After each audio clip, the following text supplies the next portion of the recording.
Hello, and welcome to Mornings with Joel, commercial real estate podcast, where we focus on rising stars and established players in commercial real estate and talk to them about how they are building legacies in today's marketplace.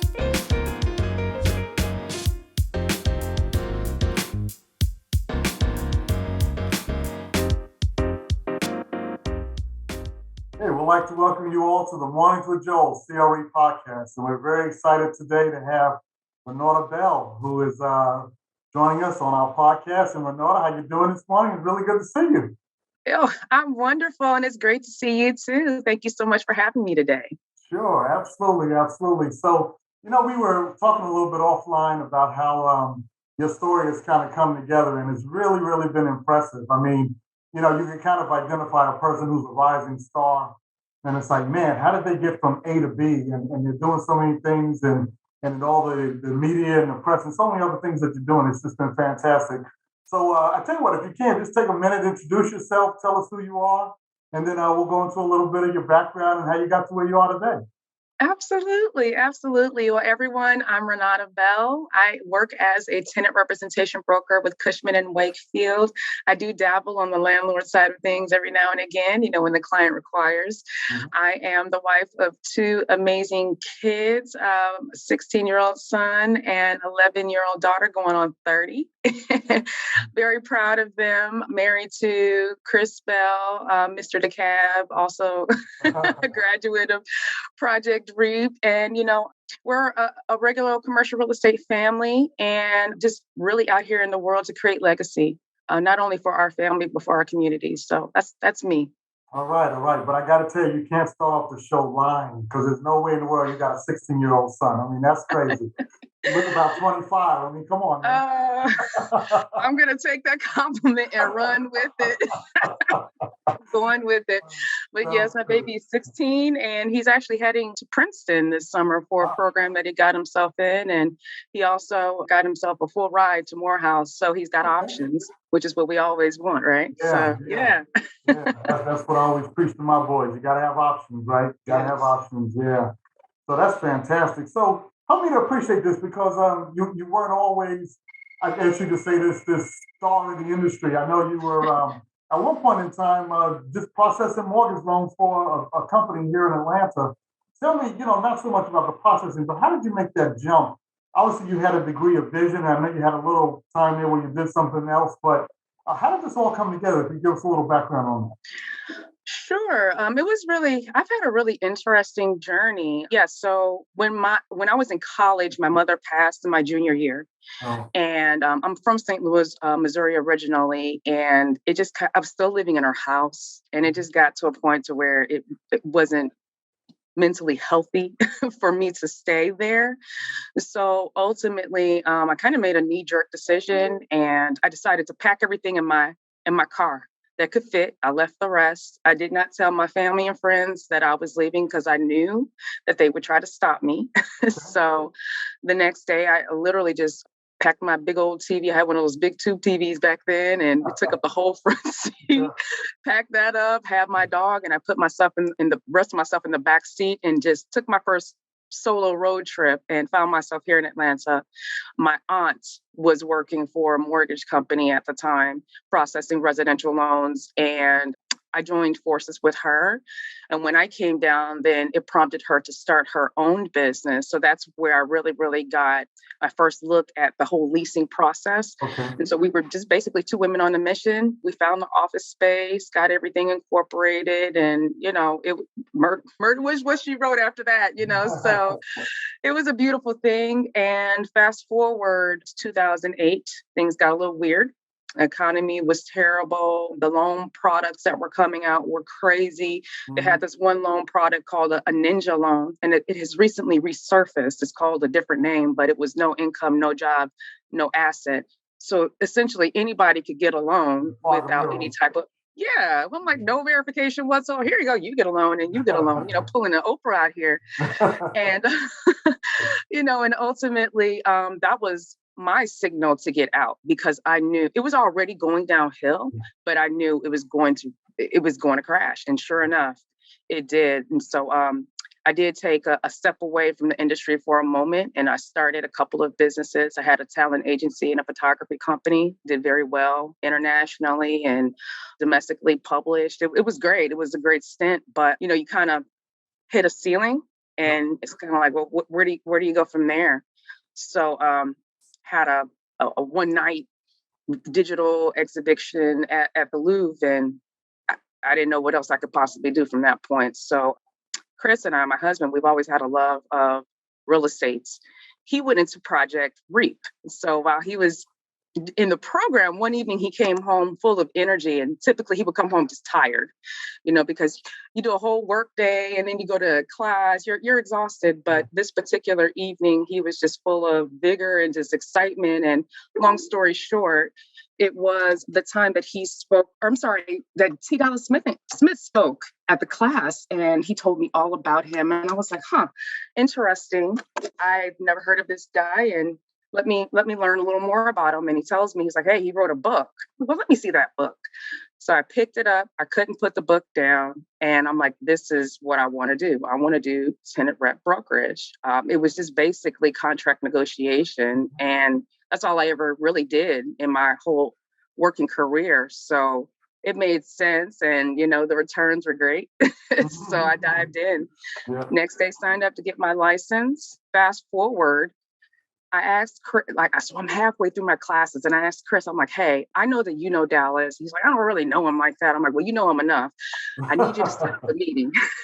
So I basically forced him to set up this meeting. And I told him, I was like, listen, don't tell them that I'm coming, because they're going to wonder why you're bringing your wife to this meeting. Right. And so he didn't. And so I just showed up. And of course they were looking at me like, why you got your wife here? Yeah. I was doing intel. I needed to know what was going on. I needed to understand what the energy was, because at the time I still had my businesses. If I was going to do commercial real estate, I was going to do it 100%. I didn't want to, have any of it. So it made sense to me. It seemed like a family, and I just wanted to be a part of that. So fast forward, got my license. Then I reached out to Dallas. I sent him a message on LinkedIn, I think it was. And I was like, hey, I want to run something by you right quick. Do you have some time? He's like, sure. Set up some time with my assistant and she'll get you on the calendars. I'm like, great.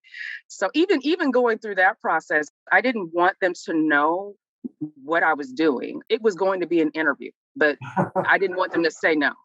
So I didn't tell them.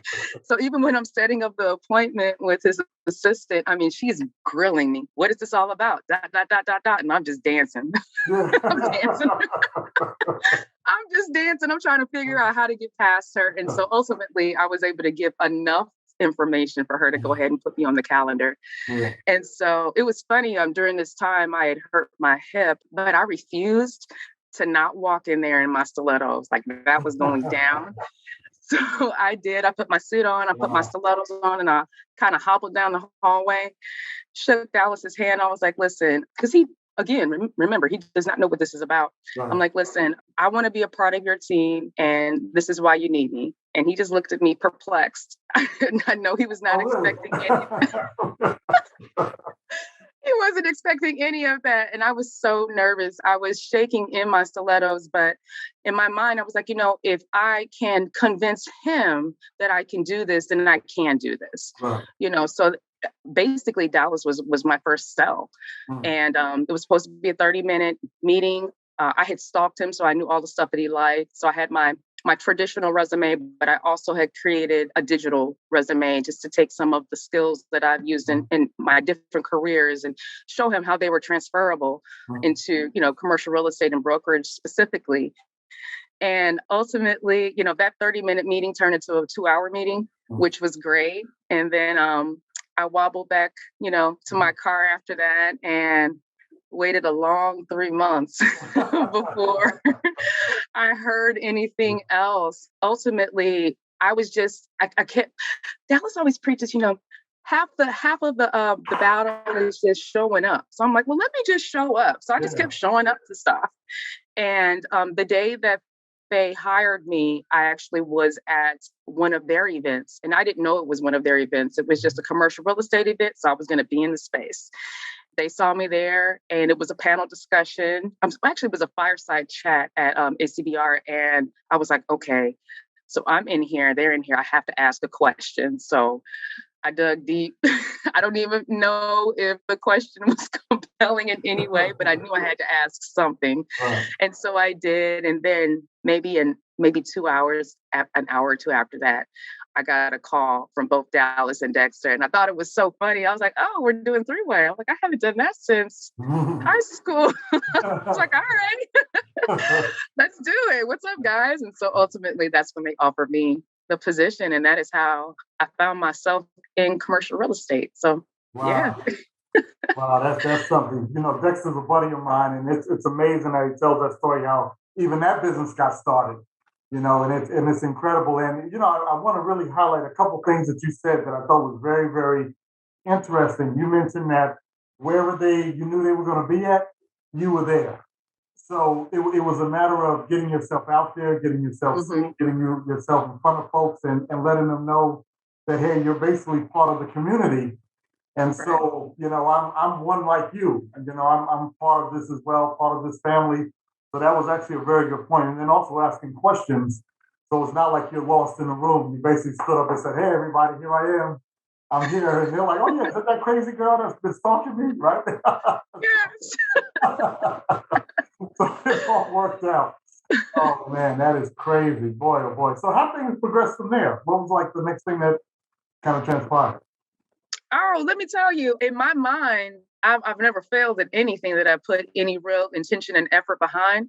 So I came out the gate hot, Joel. I had 5 deals in the pipeline. I got this and that going on, and every single one died. Every single deal just poof, vanished, died. I was devastated. Because it was just like dominoes, boom, boom, boom, boom, boom.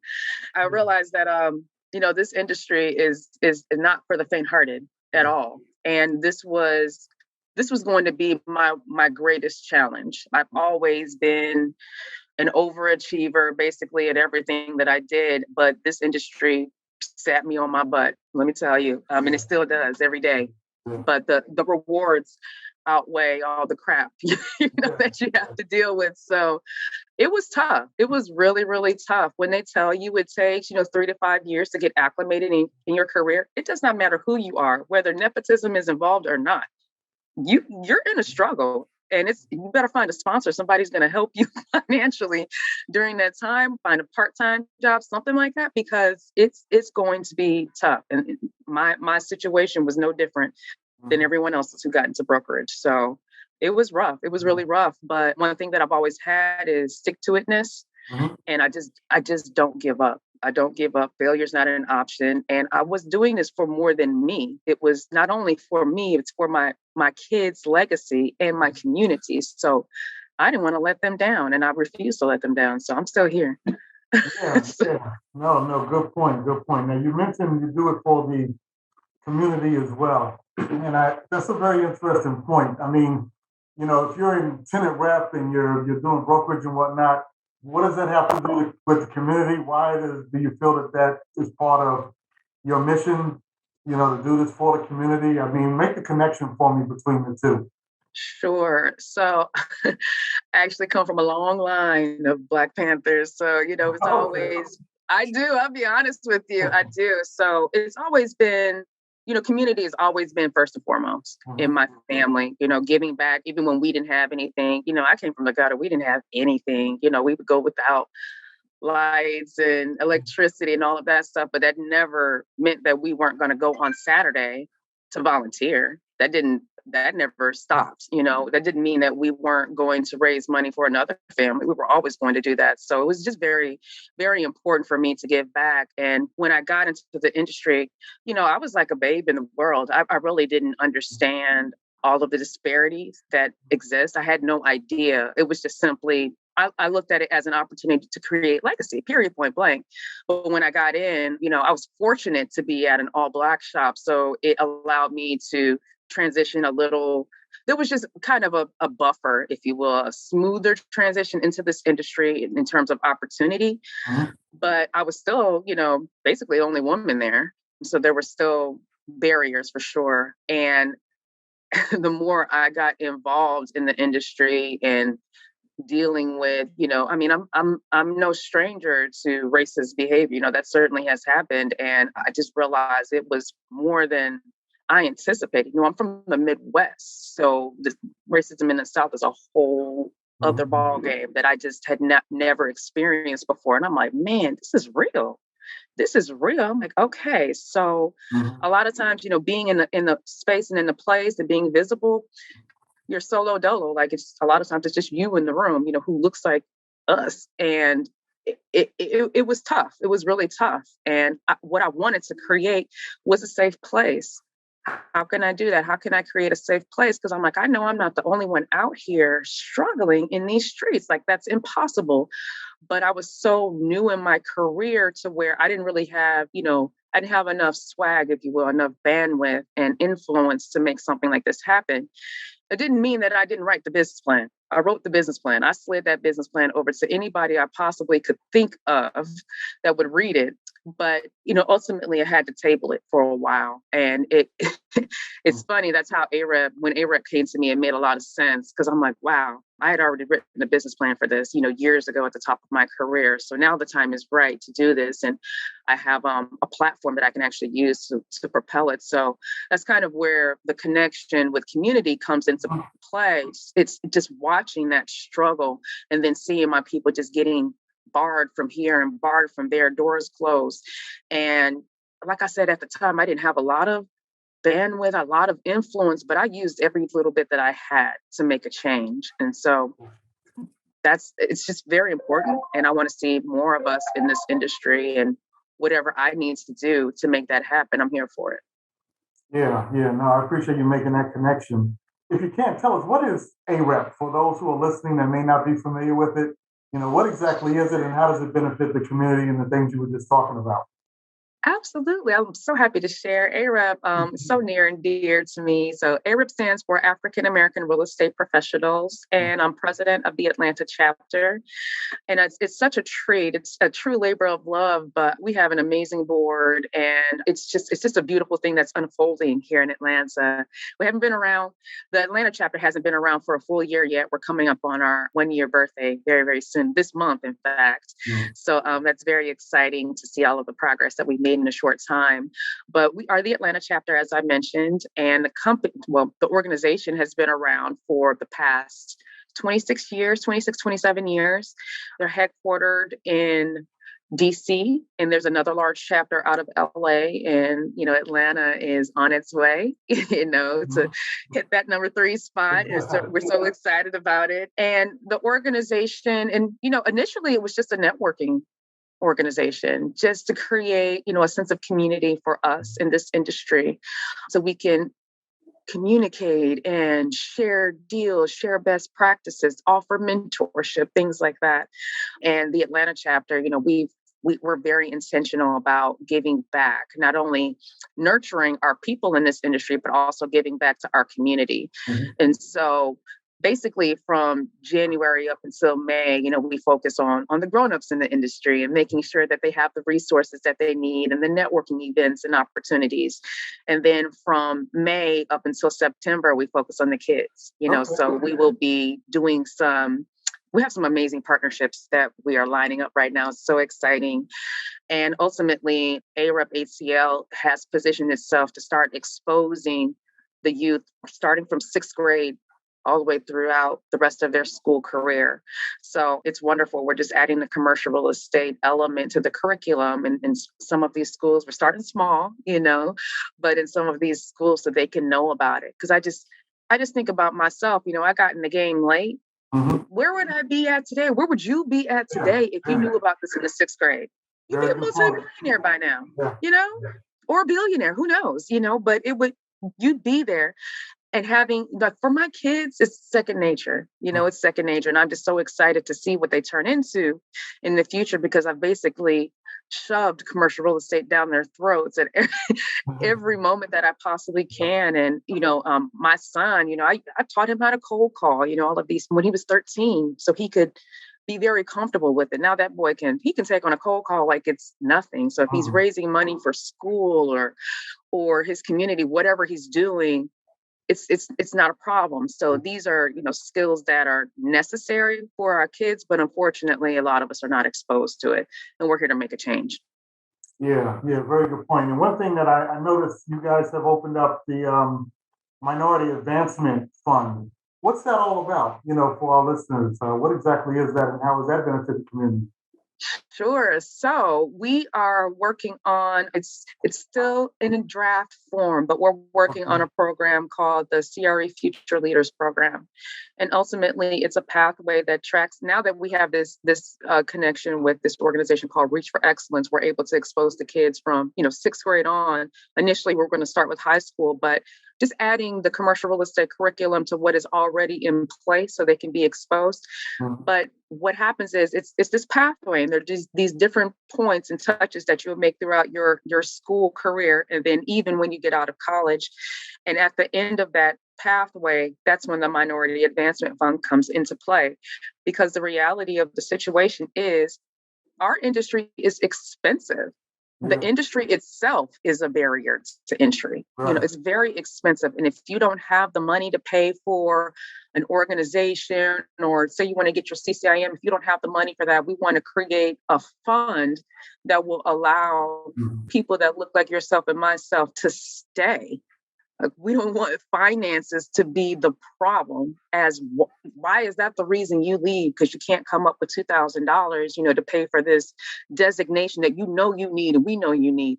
So let's pool our resources together and help these kids out. So that's what it's about. It's about bringing the next generation of minority commercial real estate leaders into the industry and keeping them here. So the fund is new. It is not well funded at all, but we are certainly, it's not, but it doesn't mean that it won't be, so we're going to be very intentional about making sure that funding is there. And let me tell you, people are already reaching out about it. They're all, we get the side notes and the emails like, hey, I need some help here. Okay, cool. Duly noted. We're working on it. Let's get it together. So if anybody out there in the audience is interested in helping us with this initiative, do not hesitate to reach out, because we are all about giving back and elevating and keeping minority talent. Yeah, that's a good point, because that's really the foundational level. If you can't get the education that you need to even really get in the business, then you have to try to get hired somewhere, it just becomes really, really difficult.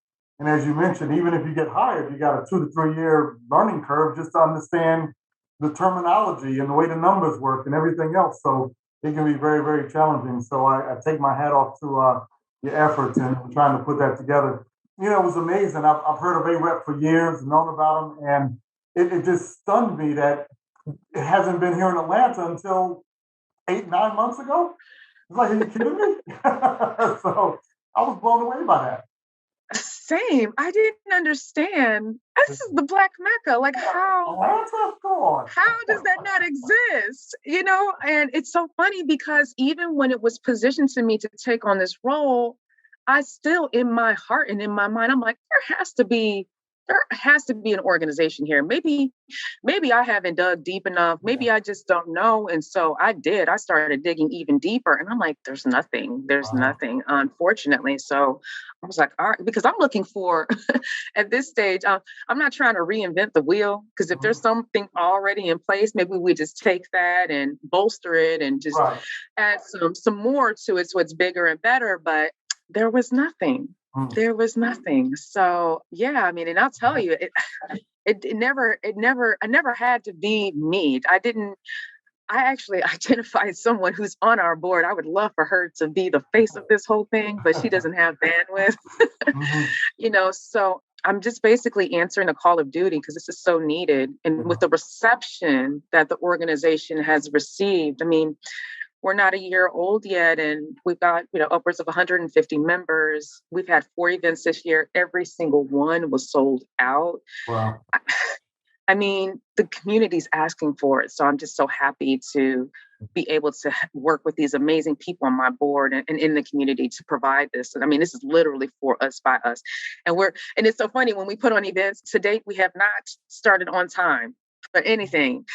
But what's beautiful is that our guests come and they roll up their sleeves and they help us. even though they're just there for the fun, they come and they help us get it together. So when I tell you the sense of community is real, it's real. It's like having a block party every time we put on an event. The people just come and they chip in, pitch in, and they're happy to do it. That's a really cool thing. They're happy to do it. So it's a beautiful situation, Joel. I know it's amazing. It's they realize the vision, and so they're happy to be part of it, which is really amazing. So that's a great thing. Let me ask you this: where would you want to see AAREP, let's say in 5 years? I mean, what's kind of your vision for the organization at that point? Or looking forward. I got big goals, big dreams for this organization. Huge. I definitely want us to have some real estate. I want us to be able to, purchase a building and open it up to our community and be able to provide those resources. I want us to have that. And I think that as long as we keep on this trajectory and continue to facilitate, economic mobility in our community, I think it can happen. And I also think that, one day, maybe not in 5 years, but one day we will be, like your United Way. I feel like we have the opportunity and capability to make it happen. It's just time. We just need some time and some support, because this whole thing is grassroots. Like, we pool our resources to make these events happen. We all come together and we're just like, all right, I'm going to chip in here, chip in, so that's how we do it. But I think one day, and I would like to say sooner than later, one day, we'll get to that level to where we're a household name, we can make a greater impact in our community, because ultimately that's the end goal. Oh, that sounds good. You've already got some good sponsors that have lined up to support you, so that's fantastic. Yes. So you're headed that way. You're headed that way, without a doubt. But let me ask this, and the statistics they kind of go back and forth, but from your knowledge, what is the percentage of minorities that are in the commercial real estate space at this point in time? Do you have any data on that? Sure. So about 6 years ago was 1.3%, and we have reached 2%. Really? But now we're at 2%. Is that tenant rep, or is that the whole industry, or? Whole industry. Really? Yeah. I heard like 3%, but it's still, I mean, those are such inconsequential, minuscule numbers. It's unbelievable. So it really is. It's unbelievable, and it's very frustrating, because so say companies become, and some of them are, becoming really intentional about hiring minority talent. And I'll speak to brokerage specifically because that's what I do. Right. But okay, so say you bring somebody in fresh out of college, or maybe fresh out of a different industry like I came out of, and you bring them into this industry. You do them a disservice when you don't educate them, and when you don't tell them when they're doing the wrong thing. Even when you tell them that they're doing the wrong thing, make sure that you preface everything with the right thing, so there's a grooming issue that is there. And I think a big part of that grooming issue is a lack of connectivity and relatability between the person that is getting groomed and the person who's doing the grooming. And it's tough, because not to say that it doesn't exist. I've been fortunate to be in front of some amazing people who look like me, who don't look like me, different perspectives. I'm very direct. So when I tell you, like, I want to construct criticism, like, give it to me, grab me by the back of my shirt, pull me back. No, Bernardo, don't do that. Tell me about myself. I'm here for it. But I don't think enough of that is happening. In an ideal world, if someone gets hired on to be a broker, and I'll just use myself as an example since we're talking about this. If I was completely green, say coming into a Cushman and Wakefield, what would be ideal was if someone, I've had a mentor or two, someone who's a veteran in the game, and then maybe someone who's closer to my age, but, has a little more experience than me. Maybe they've been in the game 5 or 7 years, something like that. If I had two of those spectrums available to me, that would be extremely awesome. And not only just to have them for support, but with the elder, the seasoned broker, let the new person watch you. They don't necessarily have to be a part of that transaction, but let them be that fly on the wall, so they can, and not just one deal, a couple of deals, just to let them see how you move, how do you transact, so they can just soak that in and then do the same thing with the younger broker as well. How do you transact? And then let's talk about business development practices. Okay, what do you do? What works for you? And have that open dialogue. And then after you've tried those things, okay, this isn't working for me and this isn't working for me. Because what will happen then is it opens up room for conversation so you can create relatability. Because when Renata makes a cold call, 9 times out of 10, Bill on the other end is like, I know good and well this is a sales call because I don't know a Renata. We don't run in the same circles, okay? Right. We do not, because for instance, when I do cold call, I'm RS because Bill on the other line will take my call because he doesn't know RS, but he might know RS. There's that barrier kind of. Good strategy.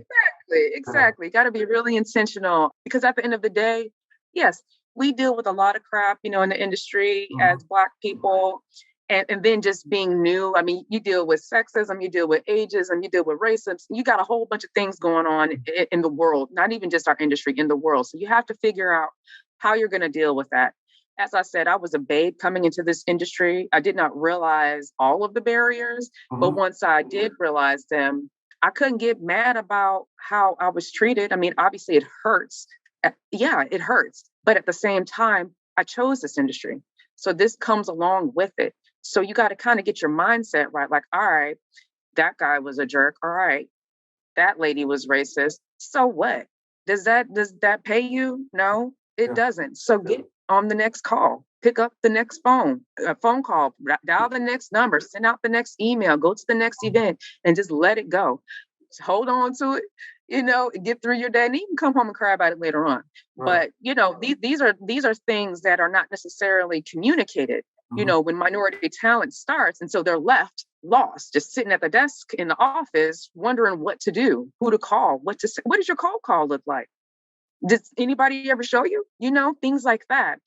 And those things, I think sometimes it's kind of taken for granted in, the white community, because you see the nurturing and you see, some of the new talent, who doesn't look like you're getting poured into, but that's because there's a level of relatability already between the two people who are sitting there in front of you. So as Black people, we have to be extremely intentional about creating opportunities for them to relate to us. And it's unfortunate, that the burden does lie with us, but it does. And it also is what it is. So you either get with the program or you don't. Do you want to be in this industry? Okay, you got to figure it out. Because nothing is going to be handed to you. And you're going to have to fight for this because this industry is not for everybody. So you got to figure out how to navigate those waters and just be really intentional about it. Yeah. And demand for what you want. Demand what you won't ask for it. Because no one's gonna... Well, you don't get what you don't ask for, right? Exactly. So, my dad always said, closed mouths don't get fed. So open your mouth up. Ask for what you want. Yeah. I know also just the mindset of not letting other people stand between you and your money, right? Or what you want to accomplish for your own life. It doesn't even have to be money.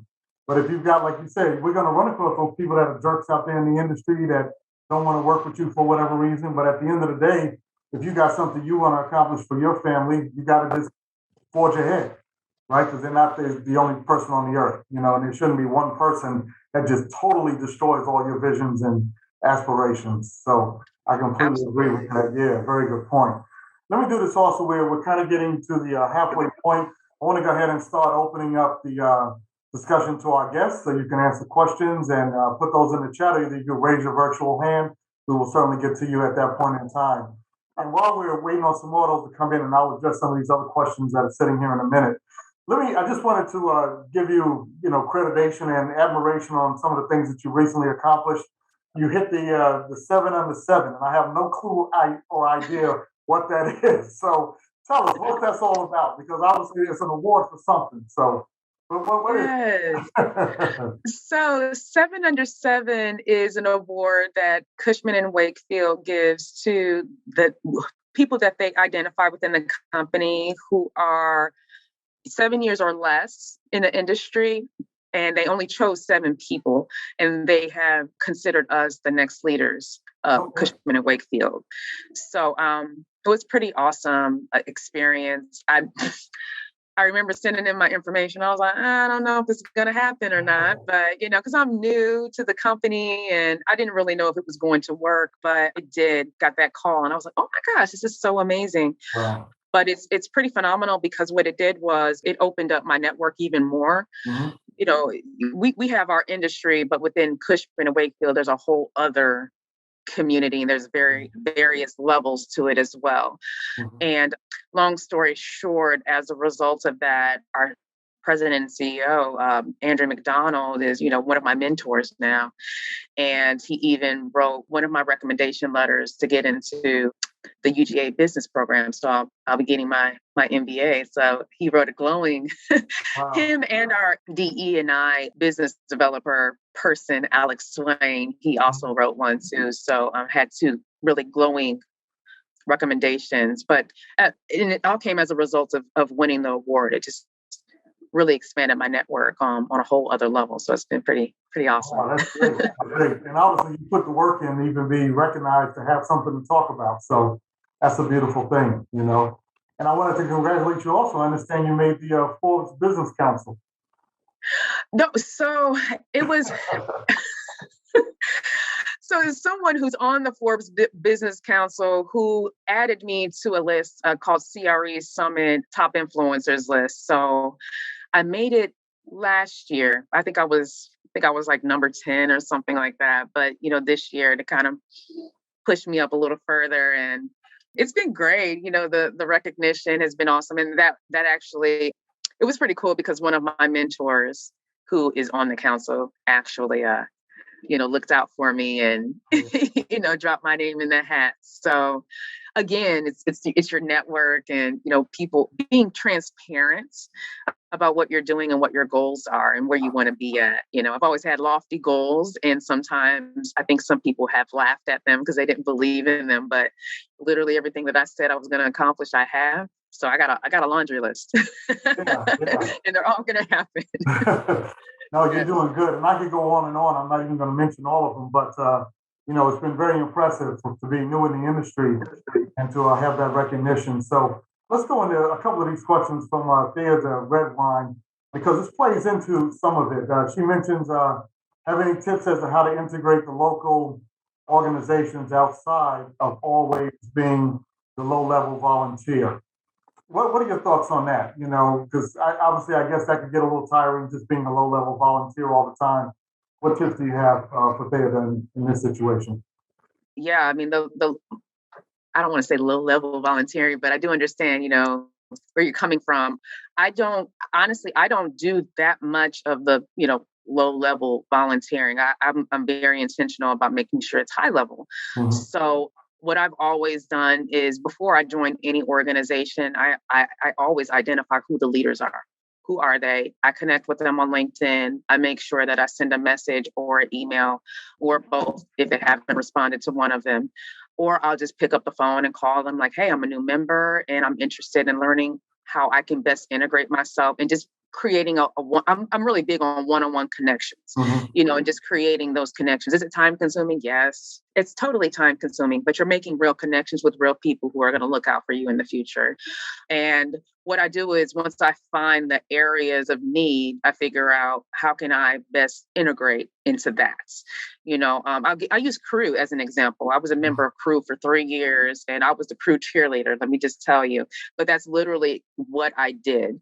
Before I dived in, I reached out to some folks on LinkedIn and I connected with everybody that had CRE in their profile.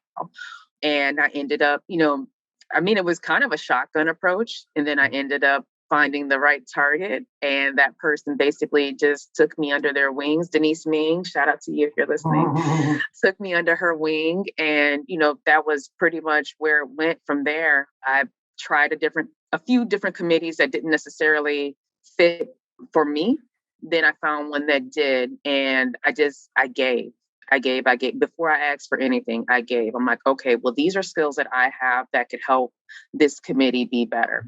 And so I found myself on the prospective members committee, and I just served and just kept giving. They used to host the events at, conference rooms, and there would be like maybe 15 people show up or what have you. By the time I was done, we would have upwards of 100 folks at every event.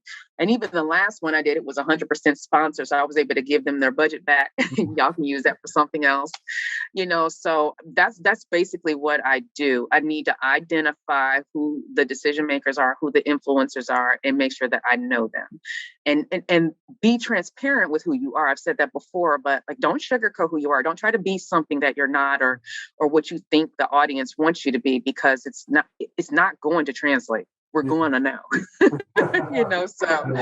it's not going to work out for you. What'll happen is you end up spinning your wheels, and then you just end up being, continuing to be the quote unquote low level volunteer, because that's where they'll put you.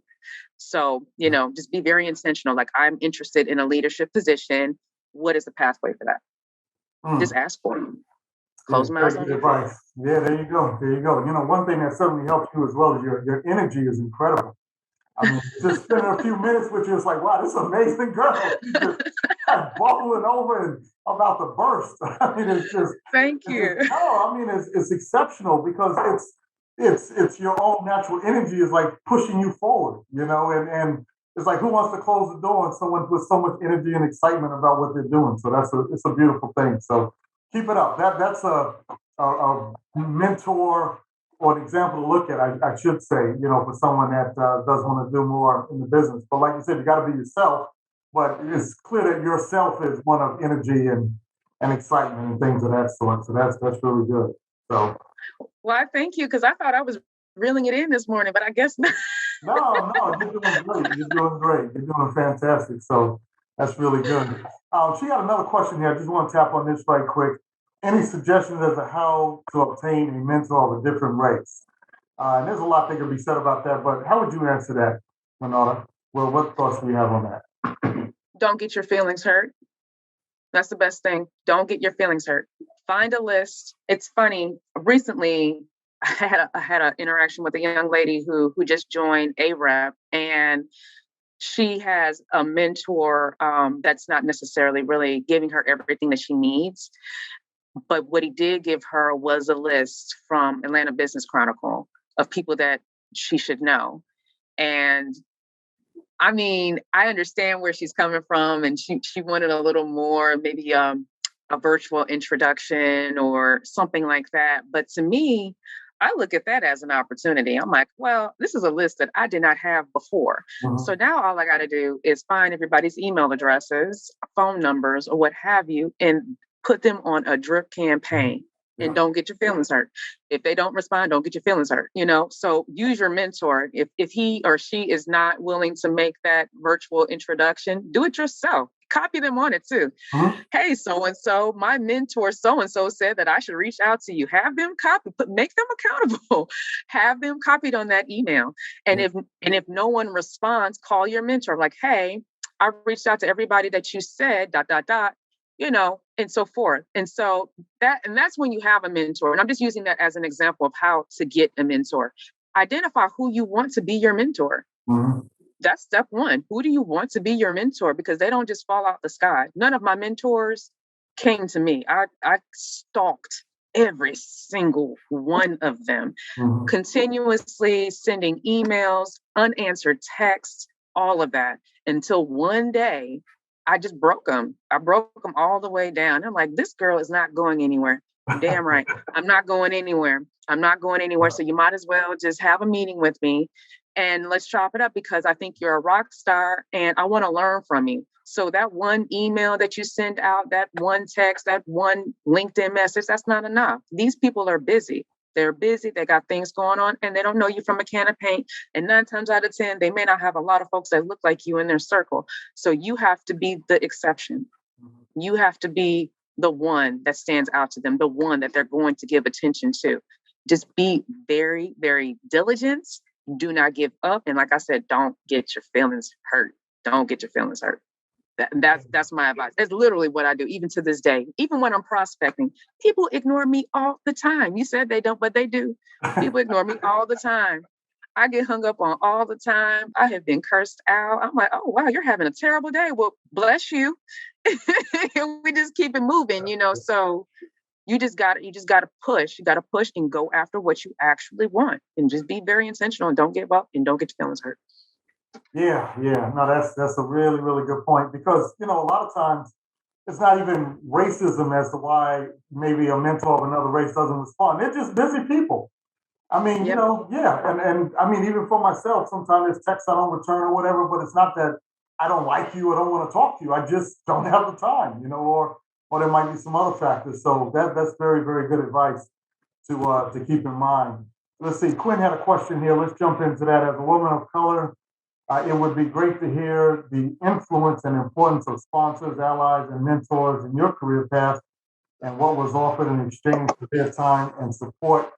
Also, how do you make the most of that experience and exposure? Now, Quinn, we went through a lot of that already because you got here late.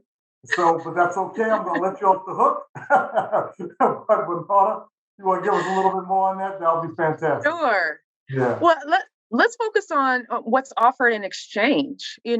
That's the thing. Like I've always been very intentional about making sure that they know that I appreciate their time and I don't want their time wasted.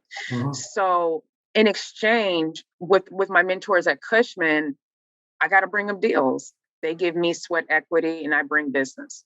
So that's where I'm at. And they're helping to, groom me in ways that I couldn't have groomed myself because you just don't know what you don't know until you know. Mhm. So it's in terms of, folks that may not necessarily be in the industry that are mentors to me. All they want is somebody to pick up the phone. Don't send them a text. They're old school. Don't send an email. They're not going to respond to you. They have a genuine interest for what is going on with you, but your job is to make sure that you call them. Pick up the phone and call them. That's all they're looking for. They want to be a part of your success. So it's up to you to make sure that they know what's happening because they're not going to reach out to you. They're not going to, they're busy, they got stuff to do, or they're retired and they ain't worried about it. So your job, your give back is to make sure that they know that all of the efforting that they have done, all of the intentional words that they've given to you are actually making a difference in your life. And then once you do get to a place where you have a platform, don't forget about them. You make sure you shout them out. You call out their name like so and so did. If you guys follow my LinkedIn, you'll see I'm always shouting people out, always, because these people have been instrumental in my growth in this career and even personally. So that's your job. You make sure you give that back and that's part of the exchange because that's all they're looking for. Yeah, yeah, that's a very good point. I want to float this out here as well that there is an organization called score.org. And, since you were asking about minorities of other race, not minorities, excuse me, individuals of other races becoming mentors, that's what that organization is all about. They can provide a lot of mentors. The majority of them are white and they're retired executives and other people. And what happens then is if you get a name or somebody that was at that high level, you can now use that as the bridge to introduce yourself to other people and say, hey, I've been mentored by so and so, former executive of Coca-Cola, whoever, and they thought it'd be a good idea to reach out to you and so forth and so on. Or I thought it would be a good idea. And what do you think about what they said about someone? Just tie it all together so that you can kind of, make that introduction as opposed to just a cold call. And that might help as well. So very good point being brought out there. Let's see, we got Quinn. He strikes again. He wants to know about the future of AAREP. You know what, Quinn? I'm gonna have you listen to the podcast for that one. We've been through that as well. Man, I tell you, see, that's what you get for being late, man. So it's all good. It's all good. But yeah, no, we covered that actually in a good bit of detail. Renata, we're kind of up against the clock here. We're running out of time, and we generally record for about an hour. So tell me, what do you want us to know, or what do you have that you want to share with those ones that are joining AAREP and that are coming up behind you in the industry to give them the encouragement to move forward and stick with it because it is a tough industry to get out of bed and push forward with every single day. You got to have that iron stomach. So what would you share to or with individuals coming up behind you? Find a community. You're not gonna get where you want to be without that. You have to find a community. Before AAREP, not to say there weren't communities there, but they were small. We're very segmented and displaced a bit in this industry. So there's a place now where we can all come together. Quinn was asking about collaborations. We are partnered with some amazing organizations. One of them is Project REAP. And, we're coming together to do the, greater good in the community for us. And it's a beautiful thing. So, now that AAREP is here and Project REAP has been here, we can come together and create an even bigger community and have an even bigger impact. And so now is the perfect time for a minority to get into commercial real estate in the Atlanta market for sure, because now there's a space, it's a broad space. So highly, highly encourage someone to seek that out because it's a safe place. You can ask the questions that you may not be comfortable asking in front of other audiences. So find that community. And even if AAREP or Project REAP is not for you, find a community. Find one, and lean on them because you need that. There are people who are going through the same struggle as you. There are people who have the same goals as you have. So find those people, and they're out there. They're looking for you. You guys are looking for each other. So just make sure that you're in the streets, you're at these events and you're intentional about making sure that people know that you're here and you're here to stay. The community will really find you as long as you're out there.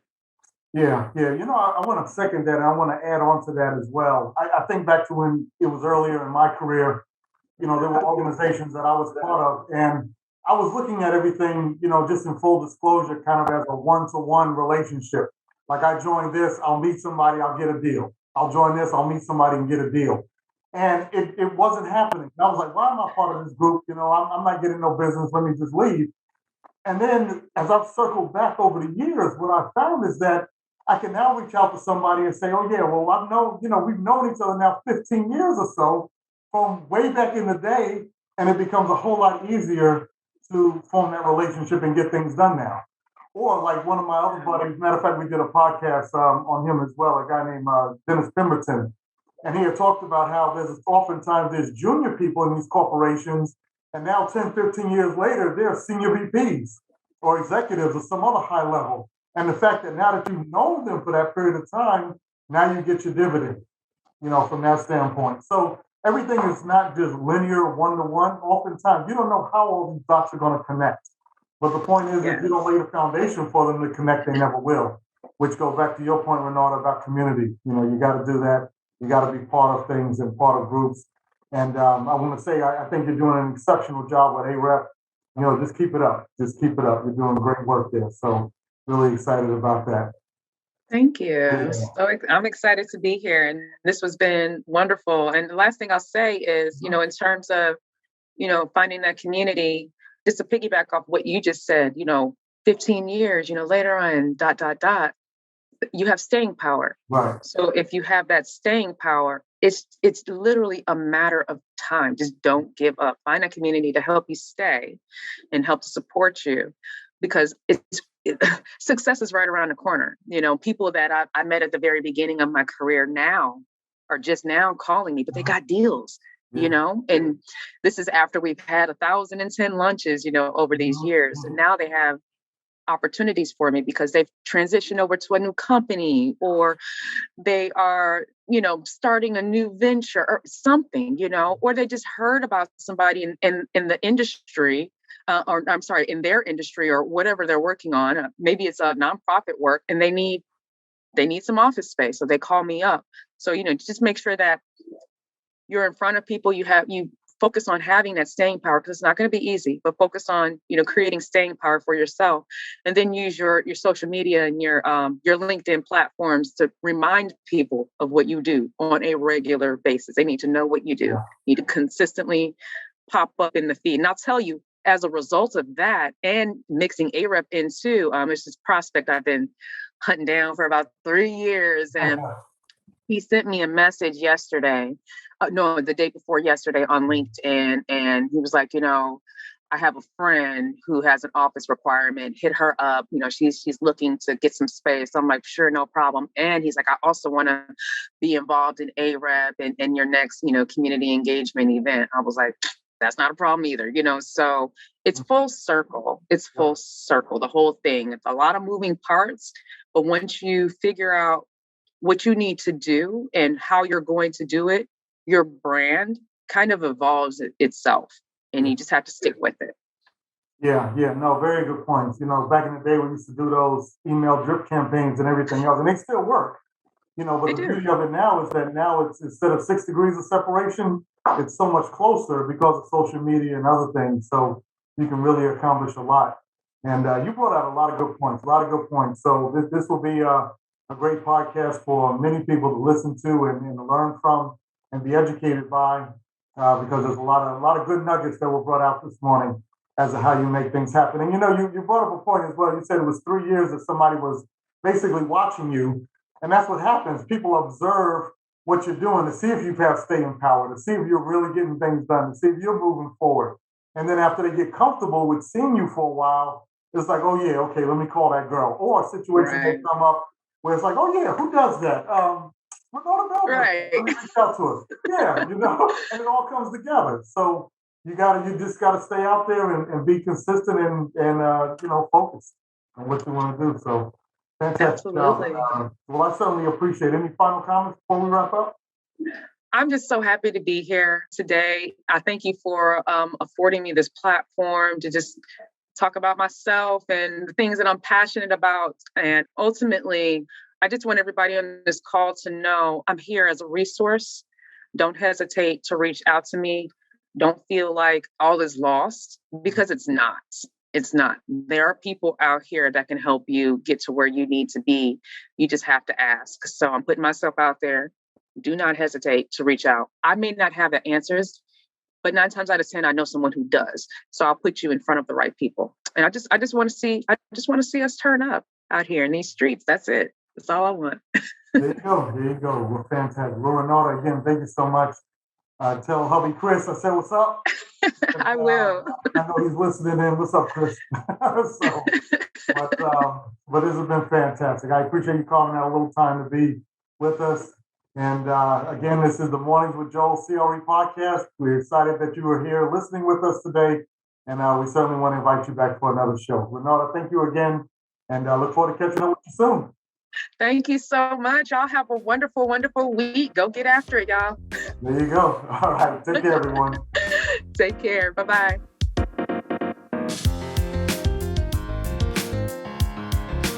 You've been listening to Mornings with Joel, Commercial Real Estate Podcast, where we focus on rising stars and established players in commercial real estate and talk to them about how they are building legacies in today's marketplace. Please check back weekly to hear our upcoming guests.